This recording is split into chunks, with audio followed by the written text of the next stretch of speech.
Hey, how's it going? Seems like we're back in Drangleic already. Oh, it's been far too long. Today, we'll be doing Dark Souls 2 without any upgrades. So yeah, rules for the run, pretty simple.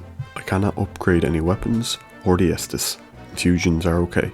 I must kill all bosses, and no glitches or exploits. Now, to start the run, I'll be completely honest. It doesn't matter too much what class we pick. I pick Warrior for its decently high dex and strength, but we're going to have to pay that back by upping the ADP. In Dark Souls 2, especially a run like this, it doesn't matter terribly much. What does matter is our starting gift. We want to pick up Petrified Something, because there's a weapon we want that's locked behind the Petrified Somethings.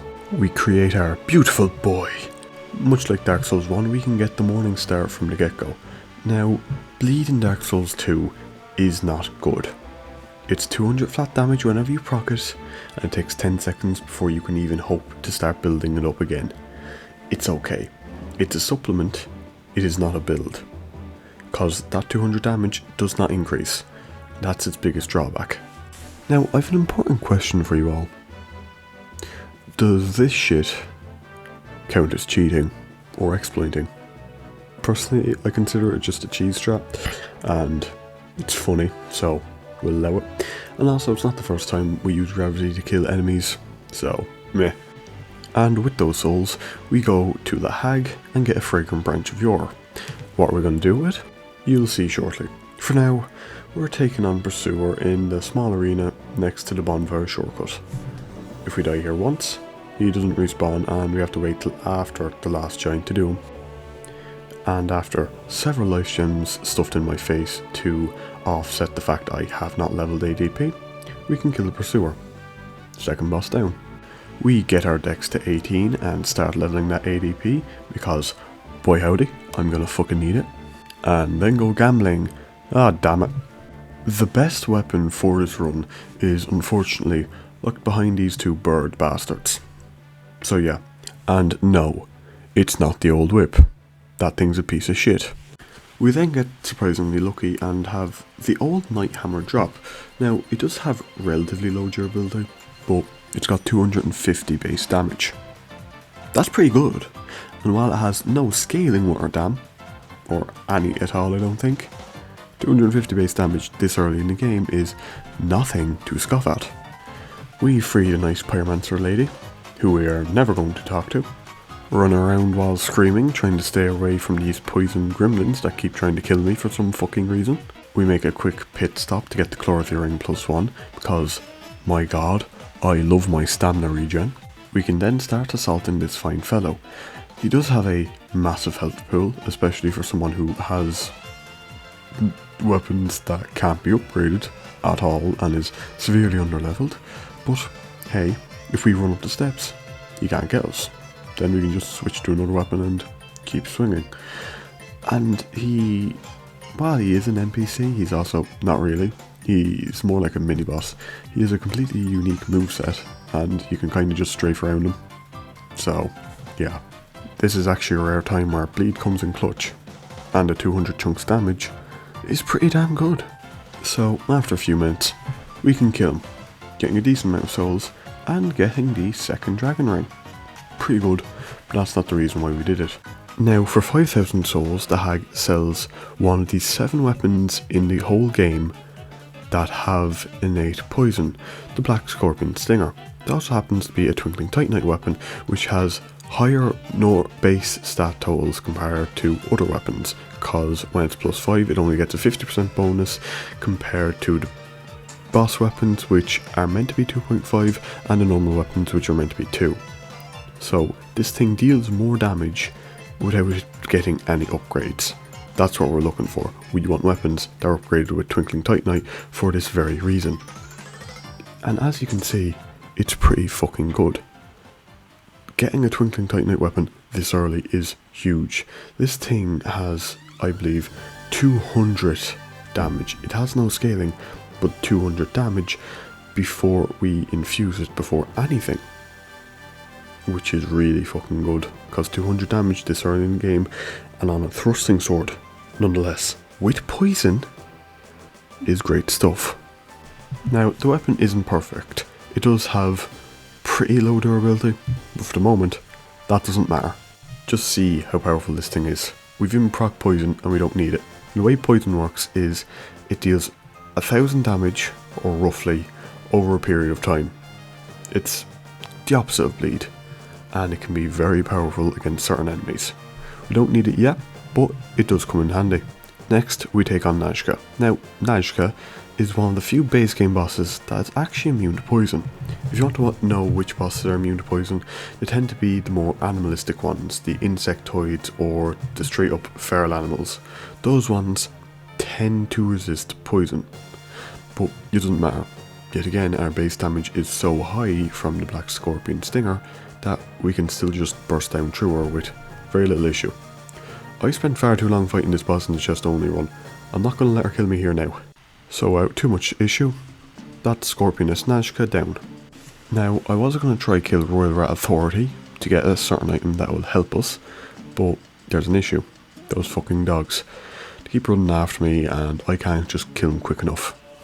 Why is that an issue? Because Toxic, which they apply, is a death sentence. And between avoiding the little fuckers and then their big papa or mama, I'm just not quite able for it. We'll be coming back to this later. I go for Dragon Rider next. Poison puts in a decent deal of work here. Once we get it off, we can keep away. Now, sadly, my weapon was on the verge of breaking in this fight. So I had to do a pretty ballsy play of switching mid-fight, which I did get punished for, but hey, we can recover. And soon can deal the finishing blow. That's another one down. Thankfully, the Royal Rat Bastard isn't the only way we can get that special item I was looking for earlier. So, I decide to pursue another path, down the pit. Down here we have a, I guess, unique boss fight. I suppose that's the word for it. Basically, you're the exterminator. Kill many rats. Kill enough and you summon the Vanguard, who's a rat with a mohawk for some reason. Now, he can deal some pretty hefty status effects to you, so keep your distance and heal when you need to. But also he is just a rat and his health bar isn't that big. Killing him nets us the Rat Tail. Having the Rat Tail lets us join the Rat King Covenant. Joining it gives us the Crest of the Rat. The Crest of the Rat gives a boost to your poison weapon. 25 to just infused, 50 to innate, and 60 to a weapon that has innate poison but it's also infused with poison. Pretty fucking good. We very quickly blitz through Flexile Sentry. They're not too resistant to poison, especially considering how much we buffed it, and our HP pool still isn't big enough to cause us much issue. Then it's time for the Ruined Sentinels, and our damage is starting to fall off a bit. Poison is still coming in clutch. The main issue with this fight isn't the Sentinels themselves. Well, it is. It's the fact there's 3 of them. Their moveset is fine, but when they start ganking you, that's when problems arise. You can kill the first one pretty freely. Once you kill them, the other 2 start to approach. For me, I managed to apply poison and then the Sentinel jumped off, so I had a bit of breathing room. When the next one arrived, I was ready. I was determined to take this one out as quick as possible. I wanted to deal as much damage and have poison equipped, so it would only be a one-on-one by the time I had to get down to the ground. And while I didn't quite manage that, one hit off wasn't too bad. It's just a one-on-one. And a one-on-one I can handle, no issue. At this point I had 25 in my ADP and my strength and was starting to level my health, equip load and stamina. We will need more strength later, but for the moment I want to round out my character a bit more. Next we have the Belfry Gargoyles. Remember how I said I can deal with a one-on-one? Yeah, no, you gank me, I'm just fucked. And this is exactly what this fight is. Another gank fight. It's very frantic. Trying to run in and getting damage can be very risky with 2 gargoyles, and it only gets worse. If you make one gargoyle go down to half or deal a quarter to both, or some mixture of the 2, a third one spawns in. The only benefit of this is once a gargoyle goes down below half, they try to use ranged attacks. That is the only benefit. If they're all on melee, I'd be dead. So yeah, this entire fight was me spamming heals, running in to get hits, and getting bitch slapped across the face instead. I even seen an attack I did not know they could do. But slowly, surely, I chip him down and eventually kill them. Surprisingly, first try, but yeah, I used basically every single life gem I had there. Our reward is Dragon Tooth and a petrified something. Dragon Tooth requires 50 strength to one hand, so 25 to two hand, and deals 313 damage while not taking into account scaling. Now, to be fair, it has descaling, so we're not getting much damage out from it from there, but still, every little bit helps, and 313 is a bigger number than 250 last time I checked. Next up, Lost Sinner. No real notes. Our damage is pretty decent against her, so first try. Did cut it close a few times, but not a few life gems couldn't pull me back from. I then go on a tangent for several minutes about how shit the barbed club is after making it. It really is, it's just the worst morning star in every fucking way. Until you upgrade it, it's just worse. It's just so much worse at +0. I hate it. I had to mention that, I'm still pissed off about it. Oh yeah, FYI, Barbed Club is the thing you make with Flexile Sentry's Soul at Strayed. We unlock those. They're not too relevant to the run, but we unlock them. Who's ready for another obscure mechanic in Dark Souls 2? Invisible Undead. You see that shadow? There's an undead there who's completely invisible and you can only see him with a flame. Okay, but what's the point of that? Well, he drops petrified something or smooth and silky stones if you kill him. He doesn't respawn. That's his only purpose. I'm glad he exists, but I don't know why. And there's one scattered in most levels of the game. We get the one in Forest of Fallen Giants, as well as the one in Sinner's Rise or the last Bastille. He's hiding here in the corner. Thankfully he does have a hitbox. Still ain't enough to get the weapon we're looking for. We get an old whip instead. God damn it. Back in Huntsman's Copse, we get a lucky drop. The Full Moon Sickle. Now this is one of the best bleed weapons for this run. It's not a Twinkling Titanite weapon, but it's got pretty good build up, so it makes it pretty good. Will I use it? No. Damage just isn't high enough, and bleed as well is an addition. It's a supplement, it's not a build by itself in this game. So yeah, but it is one of the better bleed weapons. We also managed to get this Invader's hat. It boosts our soul gain, so might as well use it. The Skeleton Lord fight happens, not much to talk about. We use Dragon Tooth and just bash our way through it. Very much the same as the chest only run. Something I remember from the chest only run though, is that there's a special something in this chest. A poison stone. Next we run through the gutter as best as we can. I still don't quite know the way through here. I feel like every time I do the run I fuck up and go the wrong way at least once. But hey. And when I have enough souls, I head back to the Lost Bastille, to Macduff, so we can infuse our Black Scorpion Stinger with poison. Okay, so we should probably go over how poison and bleed work. Poison scales with your dexterity and your adaptability. Bleed scales with your dexterity and faith. Weapons with innate poison or infused with poison get half of your bonus added onto whatever poison they have already.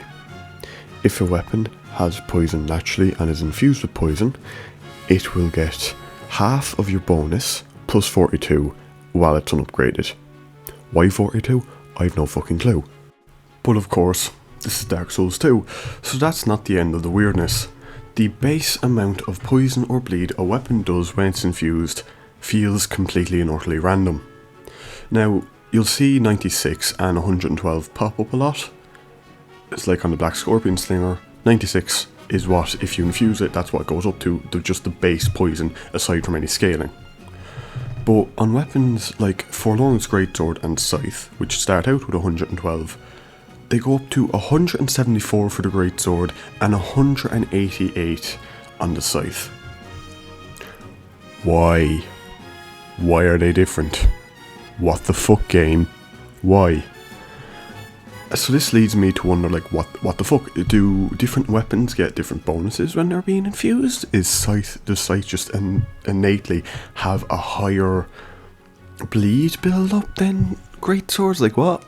I don't get it. I don't know why. It makes no sense. You'll see 96 and 112 pop up a lot of the time if you're just infusing a regular weapon or even a weapon with some innate.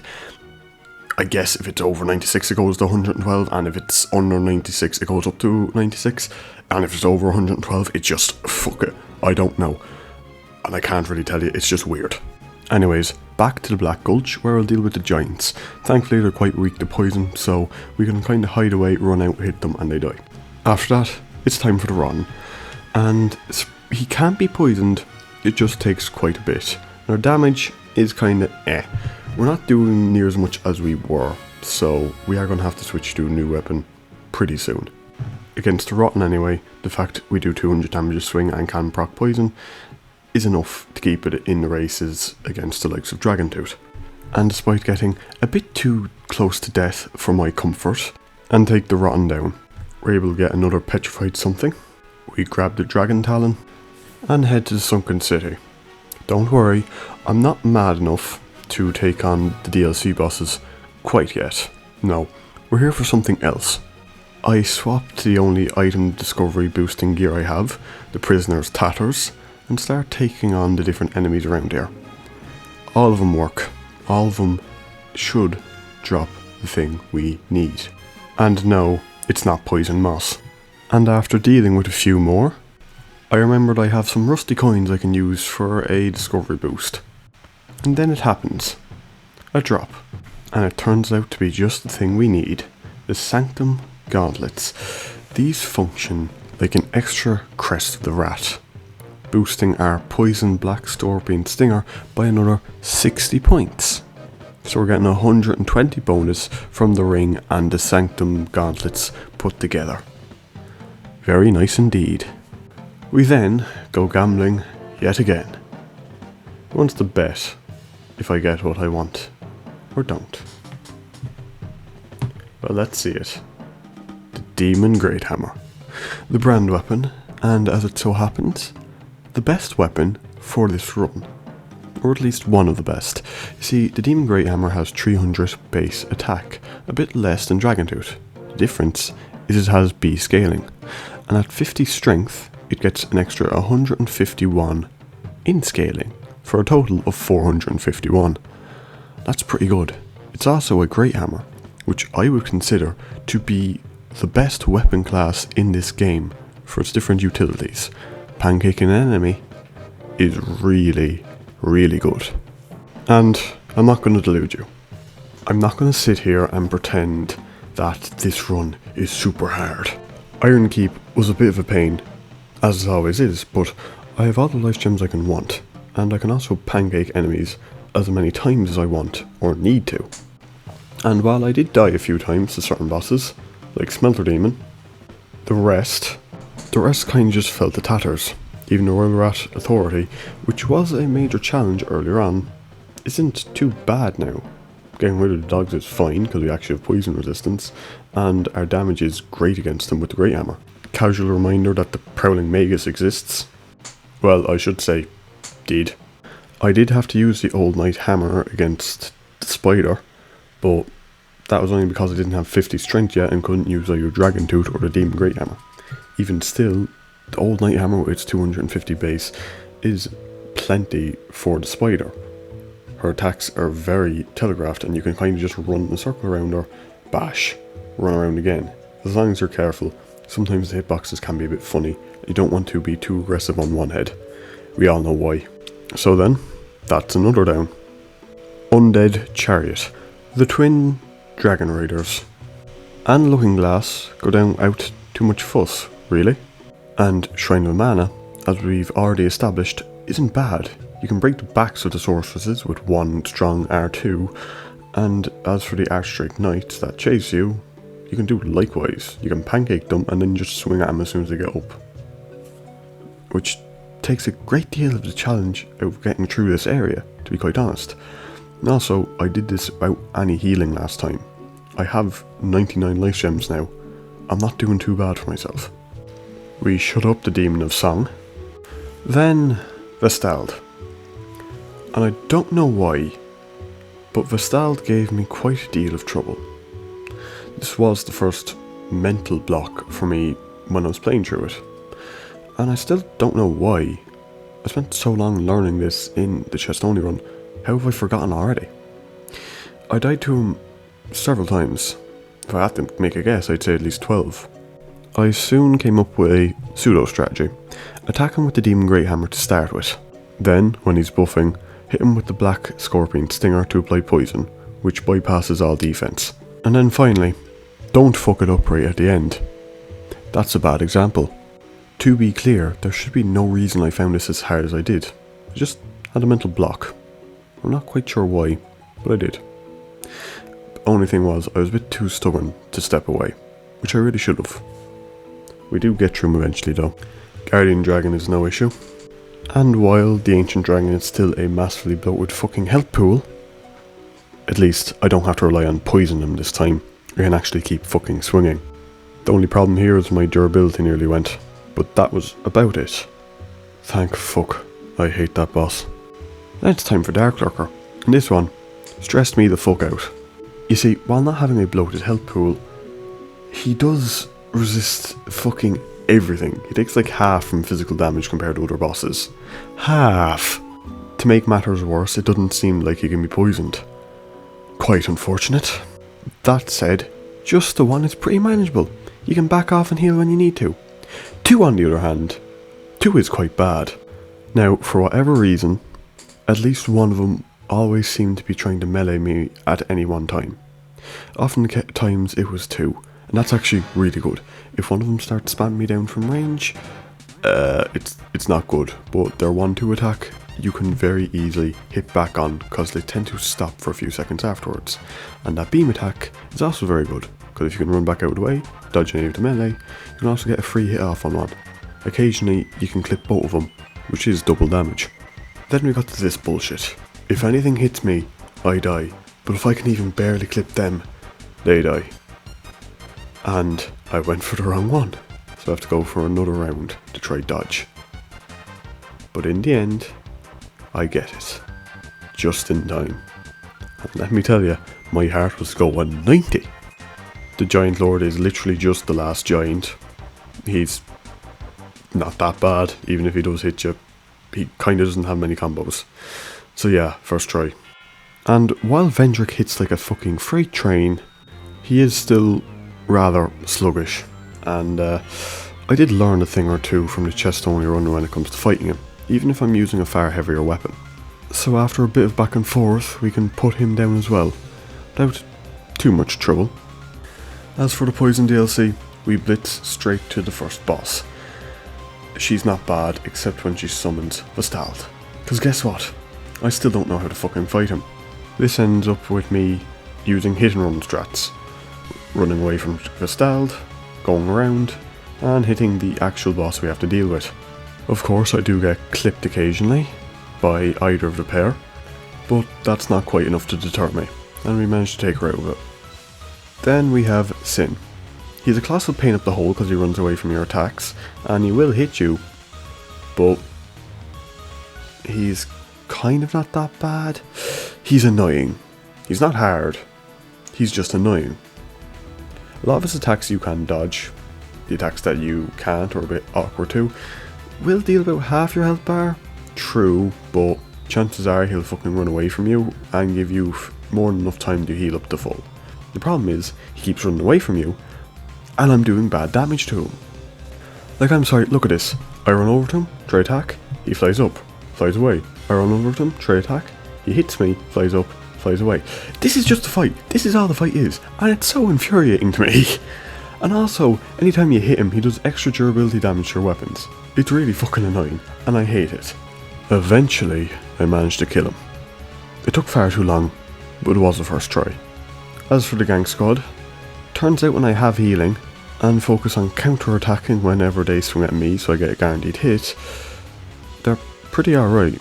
If you back up and just make sure you keep your heals up, and kill the archer first, you'll be okay, because you can run away quicker than they can catch up to you.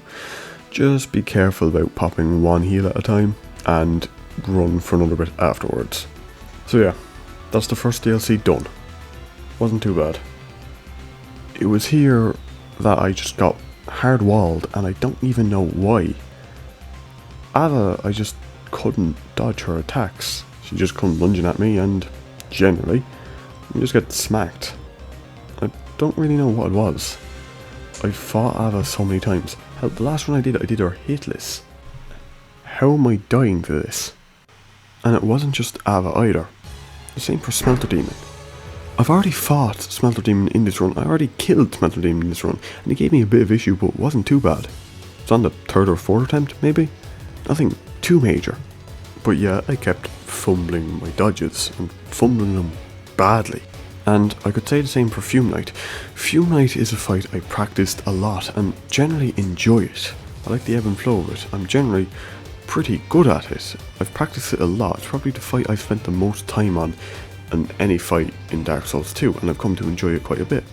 But yet, I keep just fucking up the dodges. This is a fight that, yeah, the dodges, to actually dodge attack, it feels pretty fair. But for some reason, I couldn't dodge the likes of that plunge into the round attack, and I should be able to.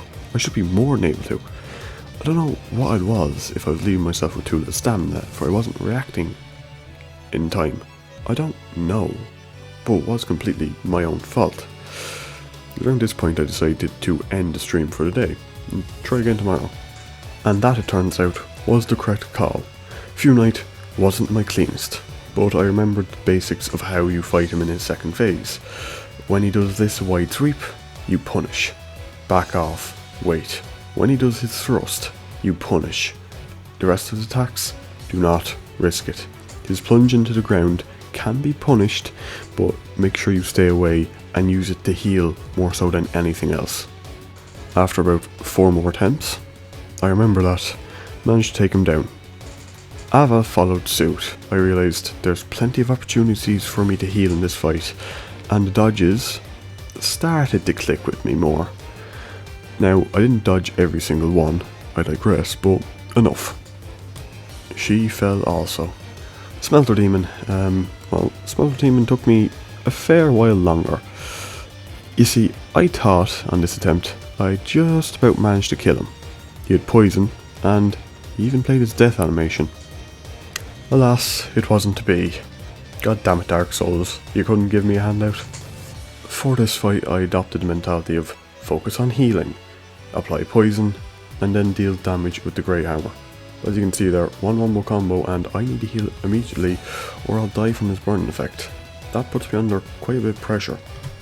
After what was probably 30 attempts too many, the dodging finally clicked, and I realised, well, rather than just smacking him with the poisoned scorpion stinger, I should just whack him with the hammer. It was surprisingly effective, more so than I'd like to admit. Then Sir Alone. Sir Alone was hard in my first attempt. He'd kill me straight outright, I'll freely admit that. But once I started to remember the ebb and flow of his attacks, it wasn't too bad. Just, it's always for me a matter of remembering how quick his charge towards you, how quick that actually is. When do you actually have to dodge for that? Once I got that down, it wasn't too bad. And while it certainly wasn't flawless, it was enough. Sir Alone down, and the second DLC done. Cut to the night fight before Ivory King, and the Great Hammer is putting in work. Being able to pancake enemies means you can preserve the health of your knights quite effectively. This leads to a 2v1 against Ivory King, and while the knight can't deal as much damage as me, he is a distraction. He is a way for me to get healing off and free damage, and I'm not going to say no to that. Having one knight left over and at full HP or pretty close to it honestly trivializes this fight if you have a weapon that can punish Ivory King for not paying attention to you, and even if he's focused on you, the knight can do chip damage, and every little bit helps. And while the knight does go down eventually, damage is done.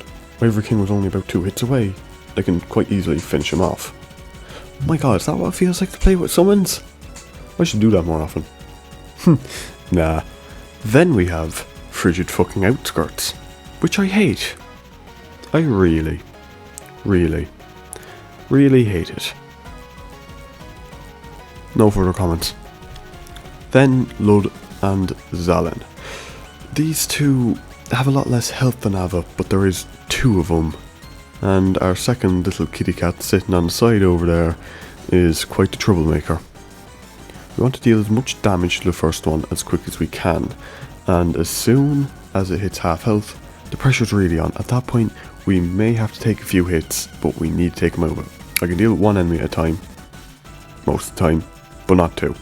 And due to how Divine Blessing works, that'll always restore you to max, even if you get hit midway through it, we can actually recover our health pretty alright. It at least keeps our health up long enough that we can kill the first cat. Now, I did try to kill Zalin before they could buff up, but didn't quite work out. And while yes, I could risk dying to try kill them, I don't want to have to go back through frigid fucking outskirts again. I died there so many times. I actually have PTSD from it at this point. So I decided to play keep away. Just dodge. Dodge and shove life gems into my face. That way if I get hit, I can hopefully recover. Thankfully that's only a temporary buff on Zalin, and once it's over, we can take him out. That's the last DLC boss dealt with. Watcher and Defender are not nearly as bad as the bullshit we just dealt with. Poison is also quite good on him, but if you just attack him fairly equally because they'll revive otherwise, you won't have too much issue, especially with a Great Hammer. I did actually die to Nisharna, but it was completely my own doing. She's easy. You hang back, wait for the beam, run in, attack. That's literally all there is to it. I was using the Black Scorpion Stinger. Honestly, I should have just used Demon Hammer. It would have been a lot more effective. I thought Poison would be good against her, and while you can use it, it's at best. There's a bit of running around to be done, but she goes down. Then it's just Alia, a gimmick boss. Slowly and surely, he goes down as well, and that's the run. Mainly done with the Demon Great Hammer and the Black Scorpion Stinger. But if you'll bear with me for a second, I want to talk about the other weapons that I didn't use in this run, that you could potentially use. Both the Notched and Spotted Whip could be used for this run. The Notched Whip has quite high bleed and the Spotted Whip quite high poison, but they're both whips, so the moveset's quite bad. The Manslayer and Mithra's Bent Blade are also 2 weapons that do poison. The Manslayer is equivalent to the Black Scorpion Stinger, but it's got Enshrine of Mana a bit late.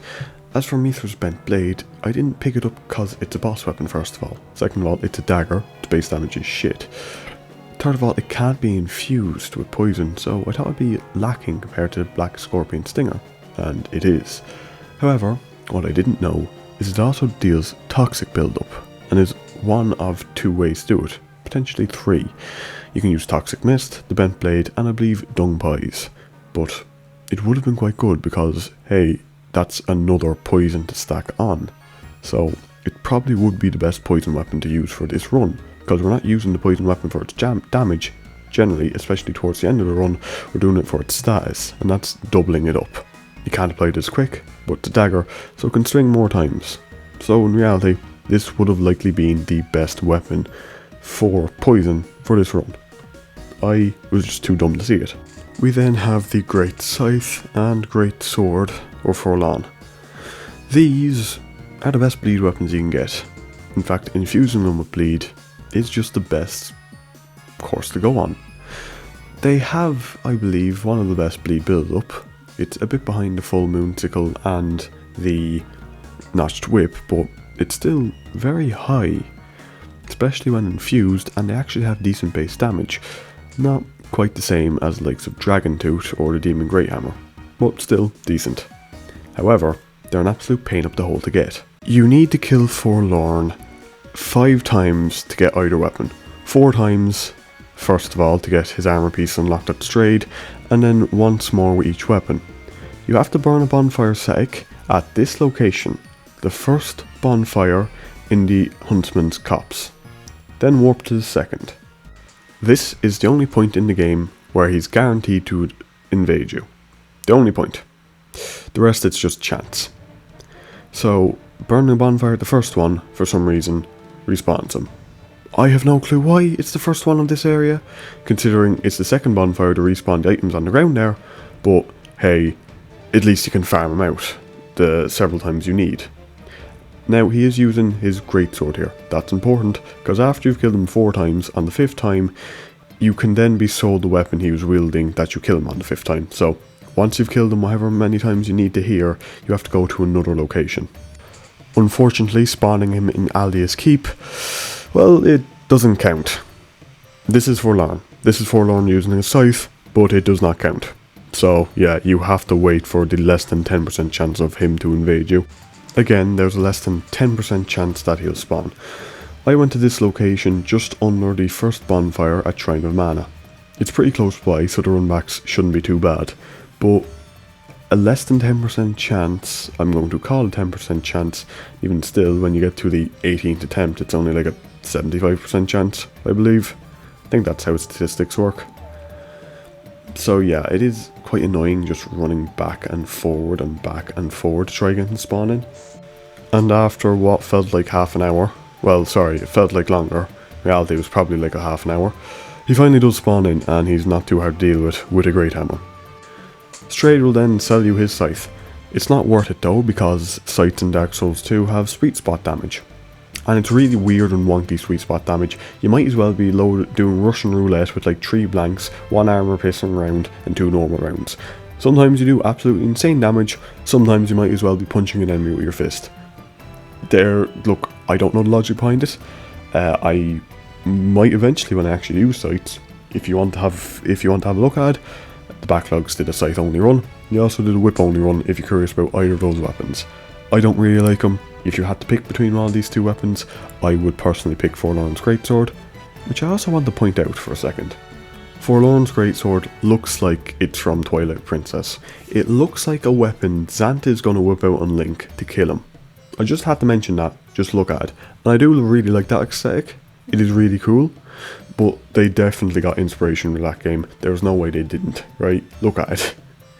Oh, also, this weapon does have some dark in it, and normally, like the Black Knight weapons in this game, I wouldn't recommend for this run because of their split damage, but it's only a little bit and you still have nearly 200 damage in physical in both of the weapons. I'd still recommend the Greatsword.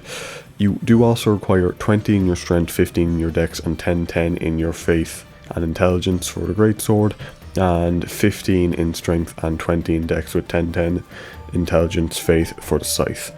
It's a little bit of a cost into it, but still, if you want a good bleed weapon, this will be the one to use. You can also use the Crest of Blood along with the Shadow Gauntlets to boost it by the 60s twice over if you have it infused with bleed, which you're probably going to want to do. Okay? Still though, it is only 200 damage a proc. I wouldn't recommend it. Now, there is one more weapon you could use in this run. One more weapon that is even stronger than the Demon Greathammer by 7 points. And you have to grind it out. And its two-handed moveset is kind of weird because it's got a thrust as its light attack and just a spin as its heavy. It also inflicts poison on yourself, but it also deals poison. It's of course the Sanctum Mace. This weapon is weird. You can counteract the poison if you have the Poison Bite Ring +1 equipped and the Ring of Resistance +1 equipped. And then you'll also want some pretty decent poison resist armor or York's Spear. Either works. Then you can use it, but it's 7 points more. It does do poison, but it's very crappy poison. You can't infuse this thing with poison because it halves the base damage from 307 down to 160, which just ruins the weapon. You can use it, in theory, but it's kind of in the weird place like the Chaos Blade, where why would you want to use something that inflicts damage on yourself? I guess you could call it the kind of Dark Souls 2 equivalent of the Light Hunt Sight, because that used to deal bleed to you yourself, but the difference is popping a Moss in Dark Souls 1 is really quick. Doing anything in Dark Souls 2 takes forever, so I find it hard recommending it. You can use it, it is usable, but meh, I wouldn't recommend it. Again, very slightly stronger, which is surprising because this thing's upgraded with normal Titanite. Who knows, in the future I might just do a run with this thing, because I think it can be funny, but otherwise, that's it. The rest of the weapons are either too late in the game for me to think that they're any use, or just don't deal as much damage as the ones I mentioned. Now, that's it. We're all done. The run wasn't too bad, but I do hope you enjoyed it. I hope it was actually entertaining, and I just wanted to go over those few weapons that I could have used, but didn't quite think of it at the time, or did think of them and just realised they're a little bit worse. might check them out in future videos if I ever do weapon type only runs. I definitely like to use the Forlorn Greatsword, upgraded now, because it does look pretty cool. It is nostalgic to me. Anyway, until then, hope you have a nice day, nice evening, nice afternoon, whatever time of the day it is. I'd like to thank you all for coming by. I do really appreciate it. Special shout out to Soul King, the one person who, when I was doing this run, actually communicated with me in chat. Again, really appreciate. Now, that's not to diss anyone else who's come to the streams and just want to lurk. I lurk myself. It's perfectly okay. I'm just glad you're there, and I hope you do enjoy them. For the rest of you, don't feel any pressure or need to do that. If you like to watch my videos, that's more than enough. If you want to support me in any way, watch more. If you feel that you deserve it. Don't be wasting your time on nothing. You only have so much of it. That's the mentality I apply, so I'll ask you to do the same. Alright then. Best of luck to y'all.